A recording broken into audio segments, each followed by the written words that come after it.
So I'm going to take a look at the data for our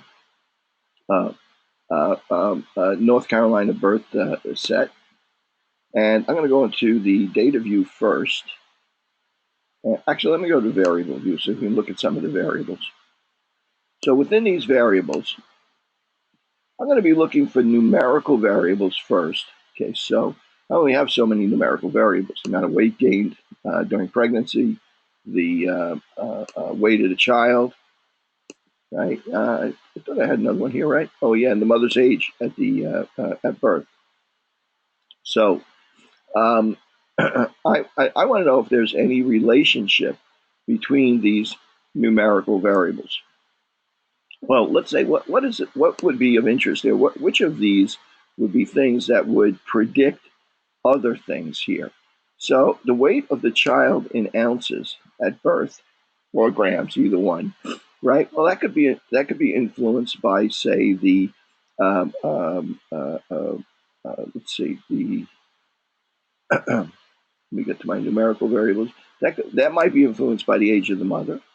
It might be influenced by let's see what else we have here. The amount of weight that the mother gained during pregnancy, right? And also by the number of weeks that the pregnancy lasted. And that's here somewhere as well, I think, right? Let's see where that is. Weight of child. Completed weeks of gestation. I see a little problem here because SPSS assumed it was a nominal variable. It's actually a scalar variable. It's a number. Okay, so weeks. So you might correct that on your own if that's the case as well. Okay, so which of these? So I have 4 variables here. One is my dependent variable. It's going to depend on the other 3. At least that's the way I believe that this is going to work. Okay, so which of these is my dependent variable? Well, I'm going to say that my dependent variable is going to be the weight of the child in ounces. And then I'm going to say, well, what's that going to depend on? That's going to depend on the, I think, probably the age of the mother is one thing it might, is one thing it might depend on.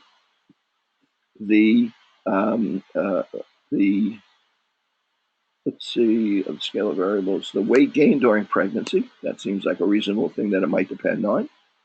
And finally, I think maybe the completed weeks of gestation are probably going to be an issue as well. Okay, so the weight of the child at birth, I think, will be influenced by the amount of weight the mother gains, by the number of weeks of gestation, and by the mother's age. Okay, so seems reasonable, doesn't it? Now, I'm going to ask you, which of those 3 independent variables, the ones that influence the dependent variable, the weight that the child is going to be born at, which of those 3 you think is going to be the most important? Let me get an opinion on that.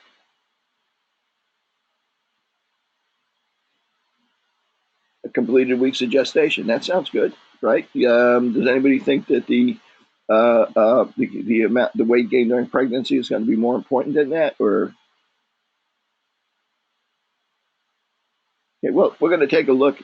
Yeah, we're going to take a look. We're going to actually confirm that for ourselves. Okay, so when we look at, I'm going to go back to the data view, and I've moved the variables over, so the ones I'm working with are together at the front end. Makes it a little easier to see what's going on. First thing I'm going to do is I'm going to take a look at the relationship between the amount of, well, I'll tell you what, I'm going to go back to the variable view, and I'm going to put them in the order that we think that is going to be most important. Let's see, weeks of gestation, I'll put up there. And mother's age, weight gained, I don't know which one of those might come first, but I'll leave it the way it is for now. Okay, so let's take a look at if there is a relationship at all between the weight of the infant at birth and the number of weeks of gestation. We'll just start with that one to begin with. So first thing I might want to do is take a look graphically at these things to determine whether I can visually determine that there's a relationship. So I'm going to go over here to graphs. I'll go to legacy dialogues and scatter dots. I just want a simple scatter dot. Okay, so I'm going to click on this, click define. I'm going to tell it I want to see if there's an association between the weight of the child at birth and the completed weeks of gestation. I'm going to move that over. So some of you guys probably done the exercise that's on Blackboard, which is very similar to what I'm doing here. So you might have a little bit of an insight into this already. So I'm going to take a look at what this scatter plot. Now notice I didn't care. I didn't spend any time worrying about which I put into the x-axis and which I put into the y-axis, because I don't care which one causes the other at this stage. I just want to see if there's an association. So I'm going to say okay and see what this plot looks like. Okay, we'll wait a moment for it to come up.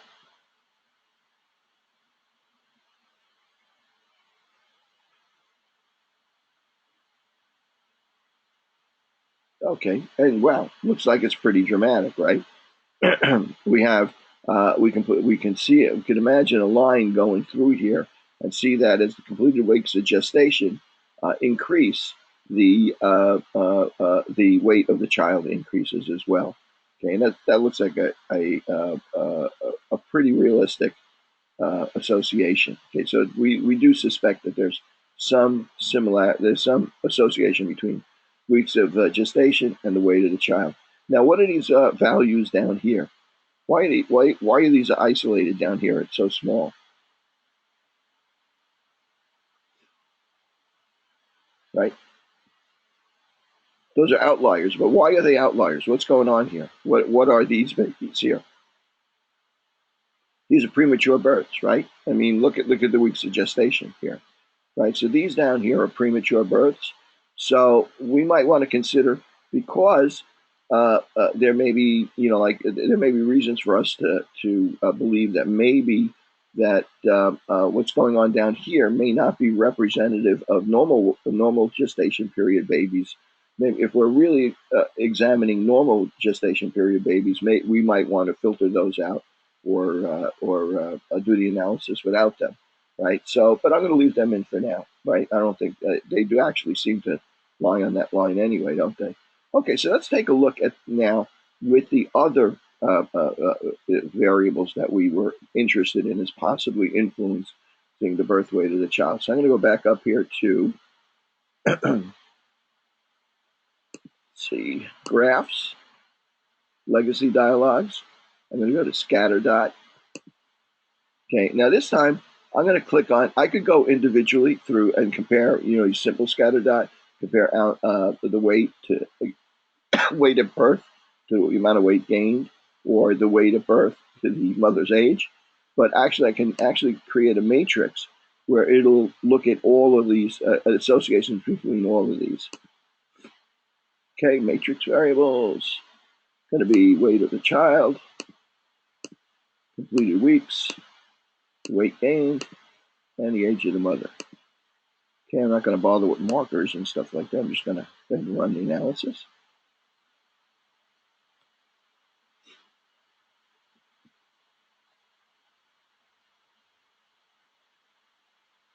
Okay, here we go. All right, so let's take a look at this. You'll notice that, as it is SPS's habit to do, when you ask it to compare two groups of variables, it actually duplicates the analysis. It actually does it twice for each one. So you can look at the weight of the child here and see how it's influenced by the completed weeks of gestation, and we saw a very strong association there. And then look at the weight gained during pregnancy. And, it looks like there's an association there. It certainly isn't as strong. And certainly the age of the mother really doesn't look, it's almost a horizontal line, right? Really doesn't look like there's much association there. It's more of just a cloud. Okay, and if we go through this again, you see that it just goes through every different permutation, comparing the completed weeks of gestation to the other variables, including the weight of the child, but also including the weight gained during pregnancy. Now, in other words, it not only compares the weight of the child to each one of these three variables, which we're really the ones we're interested in, but it compares them to each other as well. Well, anybody have an idea why that might be? Right now, we're going to do simple linear regression, but later on, we're going to talk a little bit about multiple linear regression. Anybody want to know? Anybody want to hazard a guess as to why this chart might be important to us when we do multiple regression. Anybody have any idea why that might be important later on? I'll give you a hint. Let's say that in multiple linear regression, I want to combine all these variables and and have a single formula that's based on that predicts the weight of the child based on the mother's age, the weight gain during pregnancy, and the weeks of gestation. I want all of those elements in it. Why would I be interested in the relationship between, say, completed weeks of gestation and weight and the weight gain during pregnancy rather than just focus on what influenced the weight of the child? Oh, yes, Laura, I can do that. Um, these are basically all scatter plots. What we're looking for, excuse me, what we're looking for is an association between the weight of the child and different variables. So all the boxes up here are scatter dots. The only difference here is that instead of doing them individually like I did here, which was just weight of the child and completed weeks of gestation, right? That in fact, the weight of the child and completed weeks of gestation, this one right here is the same as this chart that we just produced, just a little bit smaller, right? So then I could have just gone up here and said, let's do the same comparison for weight of the child and the weight gain during pregnancy, and I would have gotten a chart that looked like this, right? And if I had done it for weight of the child and age of the mother in years, I would have gotten a chart like this. Well, this one I can see that there's clearly an association between the weight of the child and the completed weeks of gestation. That's clear. If I go across here, I can see that, there's a slight, it looks like it's slanting up there. Looks like there's a slight association between the weight of the child and the weight gained during pregnancy. Not as strong as the weeks of gestation, but it looks like there's something there. But when I look at the age of the mother in years, it really doesn't seem, it's almost like a horizontal line, like it doesn't matter what the age of the mother was, the babies are basically in the same range. So it might be a little tiny slight association. No, it's not particularly based on which is darker. It's based on the form, whether or not you can see that as we go to the right, we go up, or as we go to the right, we go down in general. Okay, so this one goes up in general. In other words, as the completed weeks of gestation goes up, as the number of weeks of gestation goes up, the baby's weight goes up as well. Okay, this one, as the weight going there in pregnancy goes up, it's not as strong, but it looks like it's there. As the completed weeks of gestation goes up, the weight of the it's actually only dark because there's so many points squeezed into one space. But this one over here, as the age of the mother goes up, it doesn't seem like it has any effect on the weight of the infant at all. So this one tells us maybe if we do a multiple regression, we try and associate the weight of the child with more than one variable later on, right? That maybe these two might be good candidates, and maybe the age of the mother is not a very good candidate to get involved in this, right? Now, when you do multiple regression, it kind of like at first glance, it kind of feels like if we give it as many variables as possible to determine the weight of the child, that will only be ahead of the game. In fact, if we choose variables that are not legitimate, it can actually hurt us in terms of doing a legitimate multiple regression. So we don't want to use variables that have no association. They'll just manage to confuse things. The other thing is that we're interested in is sometimes you get things that are associated with each other. So like, in other words, you might get an association. Let's say, for instance, completed weeks of gestation might be strongly associated with the age of the mother. In fact, that's not the case. But if that were the case, that's another reason why we might not want to use the age of the mother, because there's something there called collinearity. In other words, one is based on we're already taking account for that by the completed weeks of gestation. So if there were a strong association with another variable, to these another independent variable, we might not want to use both of them because one of them is already in there predicting basically what they're based on. So that's why you do a chart like this. You want to get a feel for what the association is between these different variables. So for now, we all agree, I hope, that the birth weight of a child appears to be associated with the completed weeks of gestation strongly, and with less strongly with the weight gain during pregnancy, but not so much with the age of the mother. Okay, and it doesn't seem to be any strong collinearity. In other words, straight line alignment between any of these different independent variables, the variables that we're using to calculate the weight of the child. Right? I don't see something like this occurring in any of these other boxes. Okay, so let's move on from there and actually do an analysis of and analyze our correlation. So correlation, again, we're only interested in, is there an association between these two variables? So I'm going to start with looking for an association between the weight of the child and the completed weeks of gestation. Okay, so I'm going to go up to analyze. I think I have to go up correlation here. Now I got to go in my version. I have to be on my data.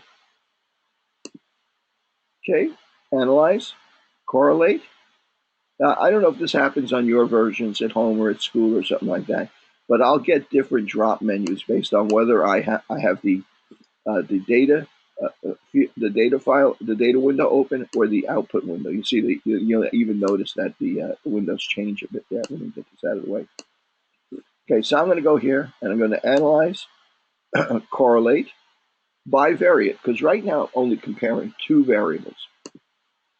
Okay, and the two variables I'm interested in comparing is the weight of the child to see if there's an association with the completed weeks of gestation.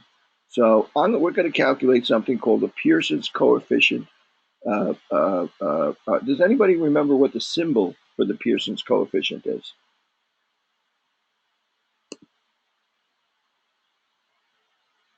If somebody wants to take a wild guess at that? Okay, it's rho, right? The Greek letter rho, lowercase. Hang on a second. Rho, which is basically looks kind of like this, right? So we're going to calculate rho. Rho is the correlation coefficient.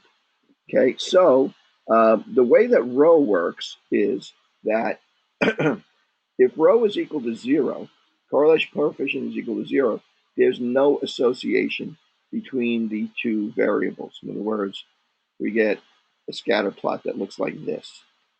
Right, just a cloud, as I described it, just a cloud. As you go up here, it doesn't seem to have any effect on what the value is this way. Right, so now what about if rho is equal to plus 1? Right, if rho is equal to plus 1, you get a perfect linear correlation, absolute perfect straight line. All the points are on that straight line, and that's if rho is equal to plus 1. Notice it's sloping upwards from left to right, it goes up. If rho is equal to minus 1, right, you get a perfect negative correlation. So you get something like this, where all the values fall exactly on that line, right? So that would be rho is equal to -1, right? For the most part, we'll wind up with something in between. We'll wind up something like this, right? And maybe this is rho is equal to 0.60. Well, it's a positive 0.60 because it's sloping upwards. It's not 0 because I can see an association. It's, the dots, the best fit line is sloping upwards. It's not just plain a horizontal line or just a cloud of points or something like that. So my rho is plus 0.6. The closer it is to these things falling right on the straight line, the closer it is to 1. Okay, if it were negative, it'd be the same kind of deal. Rho could be a row of negative point. Whoops. A row of negative 0.25. Not a very strong correlation, right? Might look something like this. Right? It's sloping downwards, but not quite as tight to the line, the predicted line, as the 0.6 one. Okay, so the number, closer to 1 it is, the better the correlation, closer to correlation. And then the negative 0 means no correlation. So what would be our null hypothesis here? If we want to show that there's whether there's an association or not, we start out with our null hypothesis. What would our null hypothesis be for a correlation? If the line goes straight across with no slope, that's a correlation of 0. Think about it. Let me just draw that quickly. That's a good question.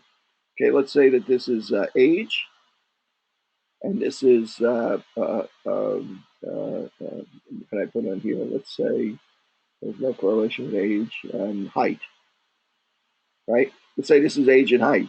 So age and height, well, let's say only for adults, of course, right? Adults only, right? Fully grown adults only. Well, this person's height is this person's height is this person's height is this older person's height is here, this older person. So there's no association between an adult person's age and their height, right? So that line, the best fit line, would just be a horizontal line. If you're 30 years old, right, or if you're 50 years old, you might have the same height. It doesn't really matter. That's what a horizontal, and that would have a rho equal to 0. Okay, so anyway, well, let me get back to where I was. So this, we want to show this correlation. So what I want to do now is I want to discuss the null hypothesis. What would be the null hypothesis for our analysis, for a correlation analysis? Well, our null hypothesis is that there's no association. In other words, rho is equal to 0. And our alternative hypothesis is that rho is not equal to 0, that there is an association between the two of them. Okay, so let's go ahead and do an analysis here and see what we can find out about this, our most interesting variable, which happened to be the weight of the child and weeks of gestation. Okay, so bivariate correlation, I moved in weight of the child, and we completed weeks of gestation. Again, I don't care what order I put them in at this stage, because I'm just looking for an association. I click OK.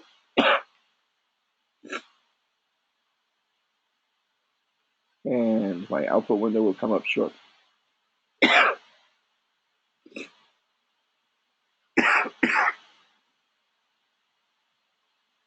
Okay, so here we go. Here's our correlations.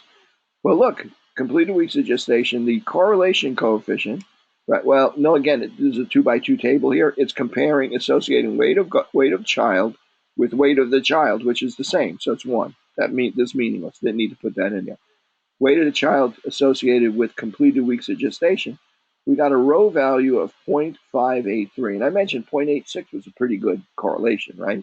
So that's a good correlation clinically. In other words, it really looks like the completed weeks of gestation, that there's a strong association with the weight of the child. And is our association significant? Well, the p-value, or the probability of being wrong if we reject the null hypothesis, or as SPSS puts it, its two-tailed significance, is equal to less than 1/10 of 1%, right? Less than the 5%, which is our alpha, right? So this is a strong enough association for us to reject the null hypothesis, right? This less than 5%. We reject the null hypothesis that rho is equal to 0, and we accept the alternative that it's not equal to 0. Our calculations suggest that it's actually equal to 0.583, but we certainly know at this stage that it's not equal to 0. Well, that's great. Let's repeat this. Excuse me. Let's repeat this for we get back to SPSS. Let's repeat this for the other two variables that we're interested in. Compare, correlate, bivariate, and I wonder if it'll let me move in these other variables. Let's see if it'll let me get away with that. See, over here it puts them in alphabetically here, rather than up. I just put that in twice. Weight of the child, weight gained. Oh no, it doesn't. It went through the same order I had them in. Okay, let's see if this will do it for us as a matrix.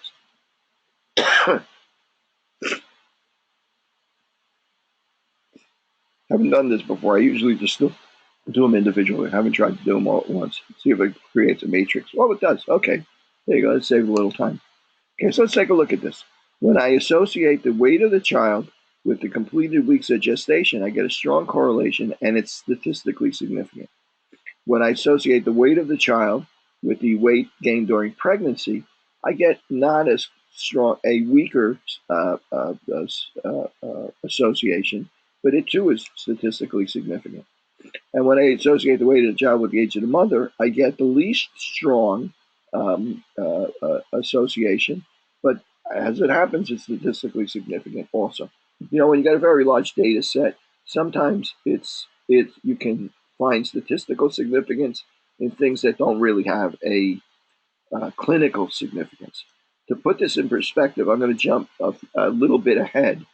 And this rho value, one of the things that we're going to use rho value for is to estimate the influence that a independent variable has on a dependent variable.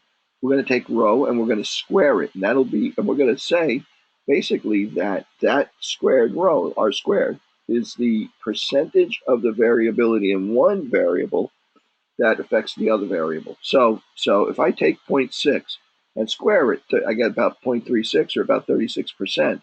So 36% of the variability of the weight of the child can be predicted by the weeks of gestation. And if I square this, 0.04, about 5% of the variability can be predicted by the weight gain during pregnancy. And if I square this, excuse me, only a percent or two, only a couple of percent of the variability can be predicted by the age of the mother. So we may not want to even include this since it's clinically so insignificant. And maybe when we do our multiple regression, maybe we don't want to include that. Or if we do, we'll be a little careful about it because we don't want something that's so clinically insignificant to affect our larger results. Okay, but we can use this table if you want to compare. If you want to see, the other thing we can do is see if there's an association between the variables themselves. Completed weeks of gestation and the weight gain during pregnancy. Look, there's an association there. But it's not a very strong association. So I would have been a little concerned about that, maybe because of that collinearity issue that I was talking about before. But it doesn't seem to be a very strong association. So I'm a little bit less concerned about that. But this gives us an idea of how we can look at it. Now, I don't think on the exam that you're going to get challenge. This is the last thing we covered. Multiple linear regression, correlation, they're challenging topics. Multiple regression is even more challenging topics. The logistic regression is even beyond that. I think there was a note that Professor Weicker sent out that you don't have to worry about that on your project unless you really want to. But they're pretty challenging. It's pretty challenging material. I'm thinking that the questions that are in the test on these issues are going to be at least reasonable. I don't think that if there are questions on it, that they'll be too challenging for you.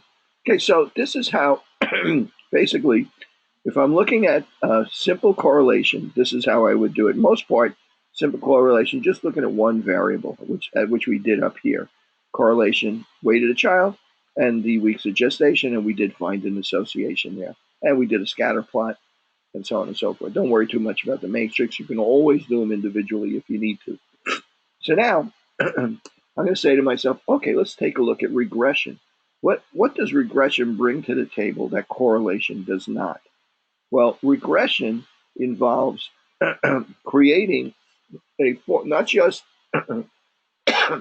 describing an association between one variable and another variable, but actually creating a formula that describes that association, something that you can use in a predictive manner. Okay, so I'm going to go over here to my data window. I'm going to go to Analyze, and now I'm going to go to Regression. And I'm going to go to Simple Linear Regression. Okay, straight line. Association is a straight line. Okay, my dependent variable is what I'm going to be calculating, but the thing that I think the other variables predict. So that's going to be the weight of the child. Now, the independent variables could be any one of these three.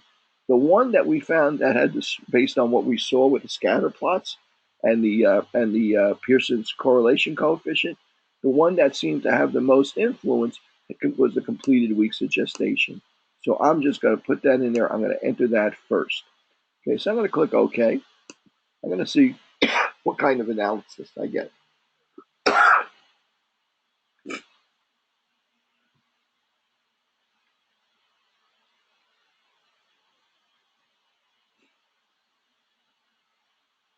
Okay, so remember I mentioned to you it's gonna create a analysis of variance. It's going to compare the sum of the squares of the residuals, the errors. That's the errors over here, to the sum of the squares of the actual line, right? The original values versus the mean. So, and it calculated an F-score for that, and it found that it was significant. There was a significant difference between a straight line mean, a straight line using the mean, and the line that we created with this analysis to predict the association. So you don't have to worry about that too much. That tells you that this analysis is statistically significant. So what are our values that we've determined here?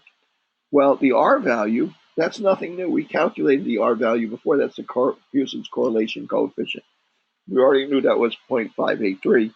SPSS also includes the R square value. Remember, this indicates to us that about 34% of the variability in the birth weight of the child is attributable to the weeks of gestation. That means that other variables account for the rest of the predictability in the birth weight of the child, including maybe some others that we're working with here, but maybe even some that we haven't even considered at this point. Okay, so now let's take a look down here and see what we have. We have another table that gives us coefficients. This coefficients table gives us two numbers here, a constant, unstandardized coefficient, constant, and completed weeks of gestation. This constant represents a numerical value, which we're going to use to represent a value in the line that we're about to draw. The completed weeks of gestation represents the association between the weeks of gestation and the weight of the child. In fact, you could actually look at this as saying for every extra week of gestation, the infant gains 4.8 pounds. Is the sound back there? You guys okay on the sound? Okay, good. Okay, so you know how it is with the internet. Yeah, every once in a while you get dropouts and stuff like that. I think that as far as the recording is concerned, I think it should be okay anyway. Okay, so I'll just repeat that, just make sure we got that. This completed weeks of gestation value, right, represents that for an estimate based on the line based on the evaluation, that line that we just draw in this scatter plot. It tells us that for every extra week of gestation, the infant will likely gain around 4.8 ounces of weight. Okay, now, does that mean that's going to be absolutely true? No, this is for the ideal situation, the predicted child that we're talking about. Each individual child is going to have some variability around this, right? Not going to be exactly this. Okay, so now, what we can do with these numbers now is we can create a formula with these numbers. Okay, and that formula that we're going to create with these numbers, since it's a linear regression, we expect it to have a straight line relationship. That line that we're going to create is going to fit the formula for a straight line. So now going back to algebra, we used to use a formula called y is equal to mx plus b, okay? Where m was the slope of the line x and b was the y-intercept. So let's see what that means. That means that the y-intercept is where y is equal to 0. So, the y-intercept means where it crosses the y-axis, which is located where x is equal to 0, right? X is equal to 0. So if I just plug in 0 for x, you see that that's y is equal to 0. So in our case, the prediction here, our constant where it crosses 0 is minus 70. So it's down here somewhere. So it crosses the y-axis down there. Now that other number, 4.8, that number, I'm going to use the number 5 just for argument's sake. That number represents the slope, right? So the slope is equal to the change in y over the change in x, right? So I'm gonna say, let's say, so we have a line that goes through here, right, which has a slope of, I think it was 5, right? Right, slope of 5 is a pretty strong slope. Right, say this is a slope of 5. right? So what that means is that for every increase in x of 1, right, there's an increase in y of 5, right? So if you know where it crosses the y-axis and you know what the slope is, you can draw any line. You know that line. You know where that line's going to go. Okay, so we have drawn a line. We've created a line. We have the line that we've created uses the slope and the y-intercept. Those are what those constants are telling us. Now, the form of this that they use in statistics typically a little bit different. They say y is equal to beta 1, beta 1, beta constant plus beta 1 x, okay, plus some little error, okay?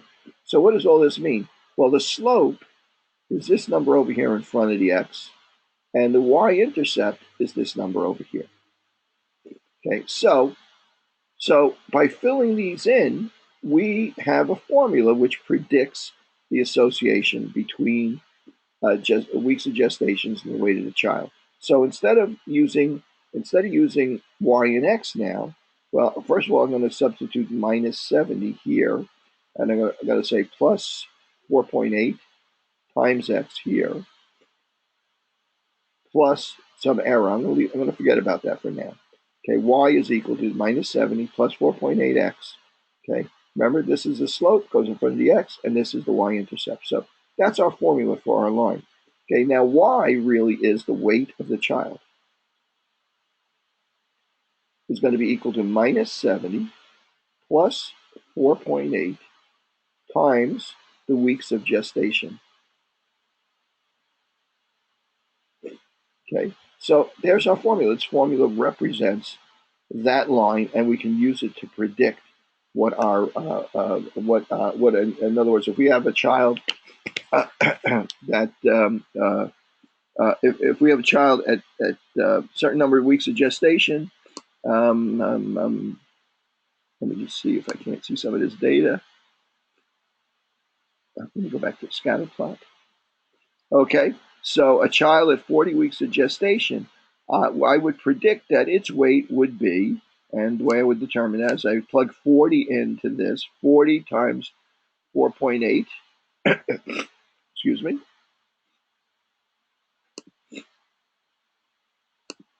40 times 4.8 is equal to 192 minus 70. So our formula predicts that the weight of that child would be 122 ounces. If I go back to my scatter plot, let's say 40 weeks of gestation go up here, and 122. So it would be in fact in the middle here. Now many children weighed more than that, many weighed less than that, but that was the best fit for us, right? That was the one that was closest to all of the values. In other words, it underestimated as much as any others are overestimated. Right? So it's a predictor. Some we can use as a predictor, and also as an understand, also as a tool to understand what's important from a clinical or public health perspective. What we've learned here is, if I repeat this again, I'm going to repeat this again for, let's see, I'm going to go back to my, I'll stick with this. I don't want to get lost on this. What we found here is that weeks of gestation is an important factor in terms of is of the three things we examine, is the most important single factor in the weight of the child at birth. So the amount, so a physician or a public health specialist that is concerned about maximizing the number of healthy births, he or she is going to say to themselves, well, which of these factors should I focus on? Should I focus on the age of the mother? Should I focus on the weight gained during pregnancy? Or should I focus on the number of weeks of gestation, maximizing the length of the pregnancy? And if you're concerned about birth weight, it's pretty clear based on what we see here that the weight of the child is most dependent on the completed weeks of gestation. So we can use this, number one, as a formula we can use to predict future values, and number two, as a measure of which of these things are most important. Okay, so now we've done that. One of the issues that we have here is that we want to make sure that we know that line, the line that we just drew, that's a pretty good predictor of what the values are going to be for the weight of the child based on the weeks of pregnancy, right? But we also want to be able to know, well, is there a time bomb hidden in there? Is there something that could be wrong with this? For instance, under a certain number of weeks, could it be a different relationship, or over a certain number of weeks, could it be a different relationship? So one of the ways that we might look at that is to go back here and take a look at our data, not from the perspective of what our calculated values are, but how much this formula is incorrect when we compare it to the actual data that we have. In other words, let's take this formula and apply it to each of the 800 women or babies in this survey. Okay, so the way I'm going to do that is I'm going to go up here. I'm going to go to my data window. I'm going to go up here to Analyze, Regression. Let's see, Linear Regression. And under Save, I'm going to click on Save. It's kind of an odd place to put it. I'm going to ask it to take the predicted values, the values based on the formula that it created, SPSS created. Give me the predicted values that the values I would have expected to get based on the weeks of gestation for all of these infants in this study. I'm going to click Continue, and I'm going to click OK. Now, interestingly enough, SPSS does something really interesting here. Rather than give us a lot more information on our output window, it gives us a bit more information. It gives us residual statistics. We'll get to that in a second. But what it does in our data window is really interesting. It gives us another variable, predicted values, PRE1, right? So I'm gonna move that over to, let's see. I have to do it in the variable view. Okay, this is the weight of the infant in ounces. This is the weeks. I'm going to take this new variable. I'm going to move it right next to the weeks, to the ounces. Actually, went up in front. That's just as good. Okay, so let me go back to my data view. Okay, and if I look at my data here, this is the actual weight of the infant at birth. This is what our formula would have predicted that it would have been. This is the weight of our infant. This is what it would have predicted it would have been. So there's a difference between all of these.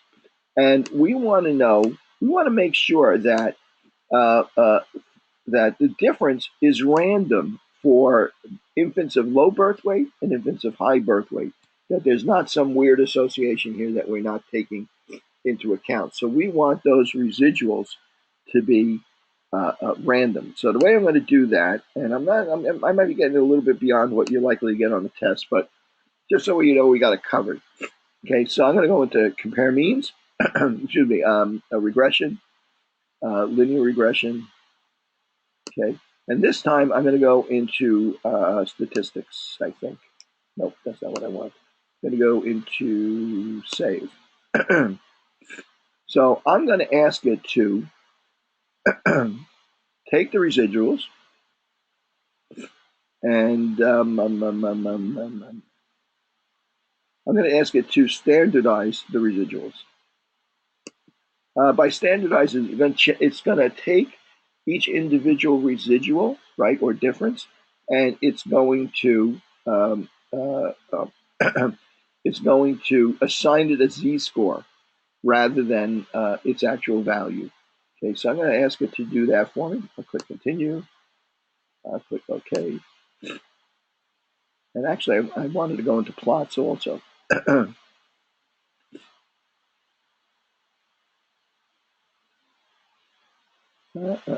me go into plots also while I'm at it. Analyze.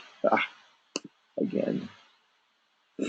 Analyze. Regression. Linear. Let me go into plots. And what I'm going to do is I'm going to see the association between the predicted residuals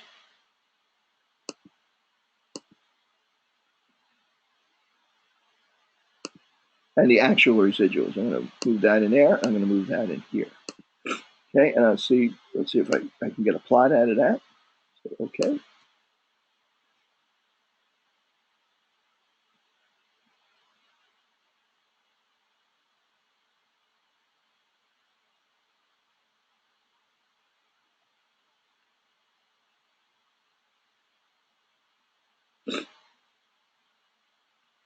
Okay, what we're looking for here is we want to make sure that there's no association between the predicted values and the error in the predicted error that we calculated. So we're interested in seeing a cloud here, that there's no association between, say, the weight of the child and how far we were off when we came up with our predicted value. So this we basically want to see cloud. I think I'm getting a little bit of feel to like what you're likely to wind up with on the test. It's maybe more relevant to maybe what you're going to be doing on your project if you wind up doing some regression analysis. So I'm going to just quickly move on to the idea of let's look at it from the perspective of more than one variable or multiple regression. So I'm going to go back here to linear regression. And remember, we had another, besides completed weeks of gestation, the other value that we thought might have some value to this might be a weight gain during pregnancy.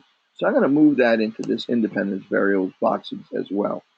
So now I have two variables that I'm going to associate with my dependent variable, and hence multiple linear regression. So again, it's going to draw a line for us. We're going to predict a line for us.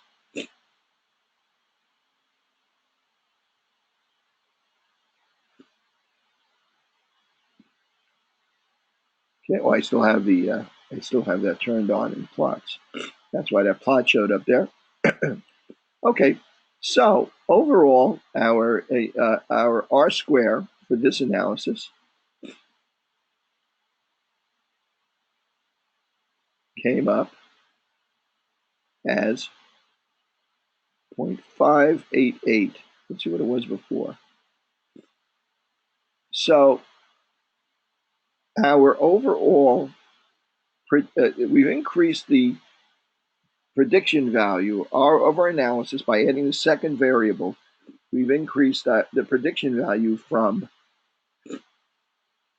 about 34%. Was it 34%? 34% to not much more, 34.345. We didn't gain much of a advantage by including the weight gain during pregnancy, did we? And we didn't really expect to, because we saw that there was an association, but it didn't really look all that significant. Certainly not anywhere near as significant as otherwise. So just sticking with this data anyway, we see that the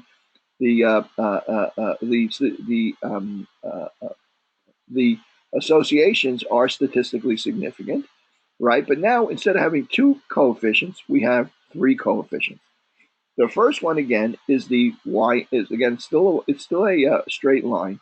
So the first one again is the place where it crosses the y-intercept, a little bit different than it was before.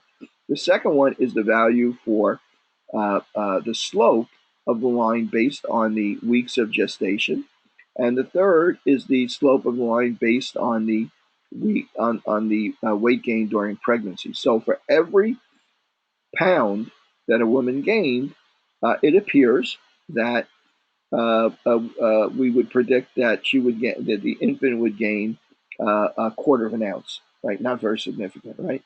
So however, now we can take that and we can modify our formula for our multiple regression.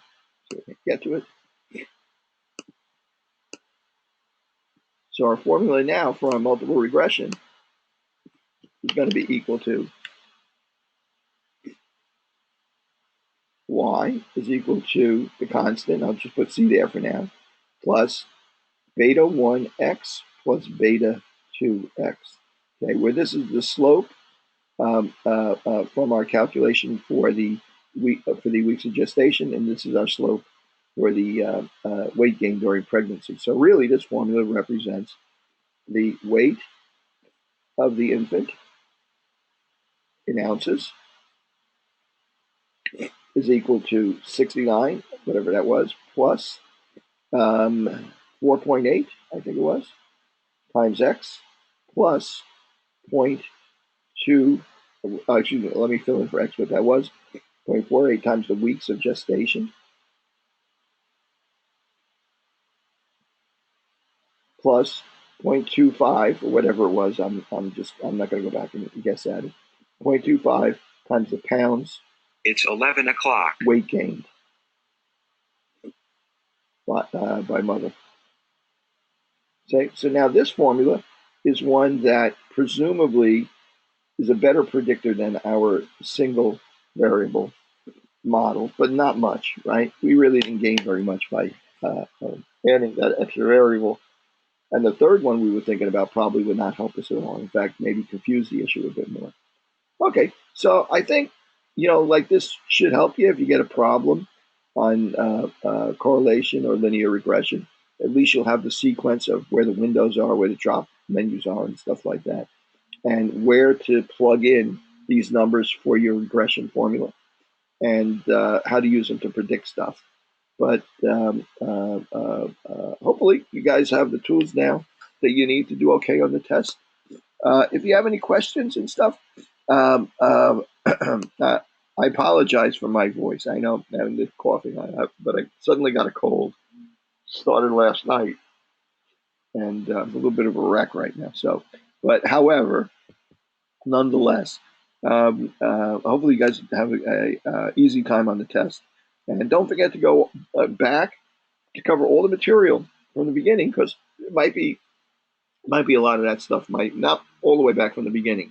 But I would just to be comfortable, I would make sure I covered at least like the normal distribution, z-score, confidence intervals, uh, uh, uh, and then moving up through there through the t-tests, the various t-tests, and analysis of variance, chi-square, and so on and so forth.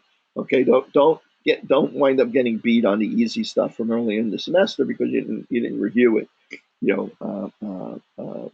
When that stuff at this stage, that stuff when you look back at it, looks relatively simple. I know.